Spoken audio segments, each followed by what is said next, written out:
Medical student. ಅಕ್ಕಪಕ್ಕ ಫ್ರೆಂಡ್ಗಳಿಗೆ ಕುಂತು ಮಾತಾಡ್ತಿರ್ತಾರೆ. ಒಂದ್ ಕಡೆ ಡಾರ್ವಿನ್, ಅವನ ಪಕ್ಕದಲ್ಲಿ ಯಂಗ್ ಸಿಂಪ್ಸನ್ ಅಂತ ಮತ್ತೊಬ್ಬ ಡಾಕ್ಟರ್ ಹೋಗ್ಬೇಕಾಗಿರೋ ಸ್ಟೂಡೆಂಟ್. ಇನ್ನು ಮಾತಾಡ್ತಿದ್ದಾರೆ. ಡಾರ್ವಿನ್ಗೆ ಯಂಗ್ ಸಿಂಪ್ಸನ್ ಹೇಳ್ತಾನೆ, ಸಿಂಪ್ಸನ್ ಕ್ಲಾಸ್ ಕೇಳಿಸ್ಕೊಳ್ಳೋ, ಒಳ್ಳೆ ಪ್ರೊಫೆಸರ್ ಇವರು, ಚೆನ್ನಾಗಿ ಪಾಠ ಮಾಡ್ತಾರೆ, ಮೆಡಿಕಲ್ ಸೈನ್ಸ್ ಇದು. ಅದ್ರಲ್ಲಿ ಆ ಗಿಡದ ಎಲೆ ಚಿಕ್ಕದಾಗಿದೆ, ಅದು ಪಕ್ಕದಲ್ಲಿ ಇನ್ನೊಂದು ಗಿಡದ ಎಲೆ ಅಗಲವಾಗಿದೆ. ಯಾಕೆ?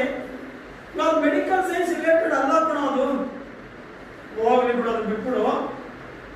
ಅಲ್ಲಿ ಒಂದು ಕೀಟ ಕೆಂಪು ಬಣ್ಣಕ್ಕಿದೆ, ಕೆಂಪಿರುವೆ ಅಂತ ಅನ್ಕೊಳ್ಳೋಣ. ಇನ್ನೊಂದು ಪಕ್ಕದಲ್ಲಿ ಕಪ್ಪು ಬಣ್ಣಕ್ಕಿದೆ. ಯಾಕೆ ಬಣ್ಣ ಚೇಂಜ್ ಆಗಿದೆ?